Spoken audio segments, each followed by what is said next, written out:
চলো আজকে তোমাদের সাথে নতুন কিছু শেয়ার করি না। আজকে রেগুলার দিনের মতো রেগুলার কোনো ব্লগ নেই। আমার কোনো ব্লগ বানাচ্ছি না বা রেগুলার কি করছি সেটাও দেখাচ্ছি না। আজকে তোমাদের দেখাচ্ছি আমার কিছু স্পেশাল ট্রিটমেন্ট যেটা আমি নিজের জন্য নিজের রুমে করে থাকি। আর এখানে দেখতে পাচ্ছ মেথিগুলোকে আমি হালকা করে ব্লেন্ড করে নিয়েছি, একদম গুঁড়ো করিনি, হালকা করে ব্লেন্ড করে নিয়েছি। আর এই যে শিশিতে দেখতে পাচ্ছ এটা একদম পিওর নারকেল তেল। আমাদের বাড়িতে অনেক নারকেল গাছ, সেটা তো আমার অনেক ভিডিওতে তোমরা দেখেছো, আমার বাড়িতে থাকাকালীন যেসব ভিডিও। তো মা সেগুলোতে প্রত্যেক বছরই সেগুলো থেকে নারকেল ঘানি দিয়ে করে নারকেল তেল হয়, যেটা আমাদের পুজোর জন্য ইউজ করা হয়, ঘরে মা ইউজ করে।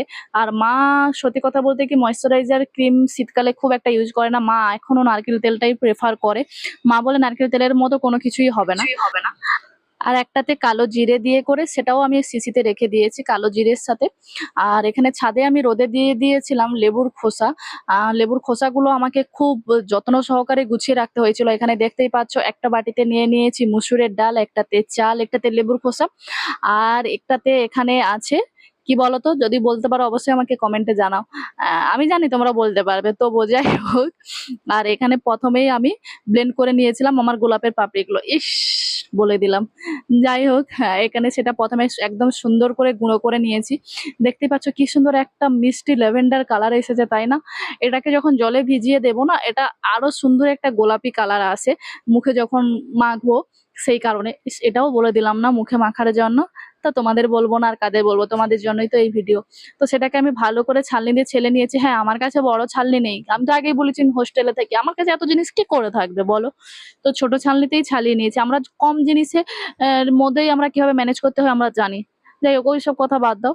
এখানে আমি আবার নিয়ে নিয়েছি চাল। চালটাকেও ভালো করে ব্লেন্ড করে নিয়েছি। হ্যাঁ, চালটা ব্লেন্ড করতে অবশ্যই অনেকটা টাইম আর অনেকটা খাটনি করতে হয়েছে। হ্যাঁ, ভিডিও শেষে দেখতে পাবে আমার হাত মুখ পায়ের কি রকম একটা অবস্থা। এখানে এটা এখনো একটু হালকা খসখসে আছে, আমি ভাবলাম না এটাকে আর একবার ঘুরিয়ে নিই, তো সেটাও আর একবার ঘুরিয়ে নিয়েছিলাম। তো সেটাকেও আমি হালকা করে আবার ছালনিতে ছেলে নেব।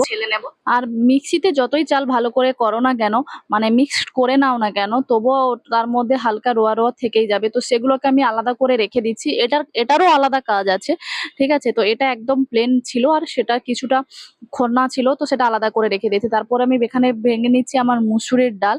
হ্যাঁ, দেখতে পাচ্ছ সবকিছু একদম উড়েই চলে যাচ্ছে। এমনিতে তো গরমের সময় হাওয়া পাওয়া যায় না, কিন্তু যখন কাজ করতে থাকবো হাওয়ার কোনো শেষ হয় না।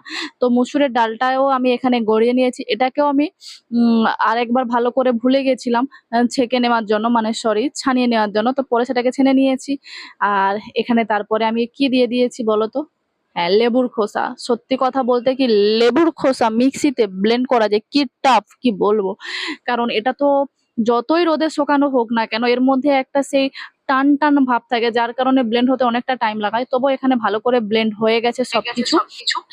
আর এখানে দেখতে পাচ্ছ দানাদার অংশগুলো, মানে মুসুরের ডাল আর চাল ছেড়ে নেওয়ার পরে যে দানাদার অংশটা ছিল তার সাথে আমি এখানে অ্যাড করে দিয়েছি আমার লেবুর খোসাগুলো ছেড়ে নেওয়ার পরে যে দানাদার অংশটা, ওটা তো আলাদা কাজ। এখানে দেখতে পাচ্ছ আমার সব জিনিসগুলো সুন্দরভাবে ব্লেন্ড হয়ে গেছে, সেগুলোকে আমি একসাথে রেখেও দিয়েছি।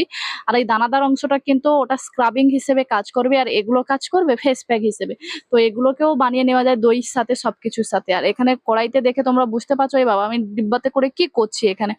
হ্যাঁ, আমি এখানে একটা স্টিলের বাটিতে নিয়ে নিয়েছি অল্প পরিমাণে মেথি, আর একটু এখানে নিয়ে নিয়েছি দারুচিনি।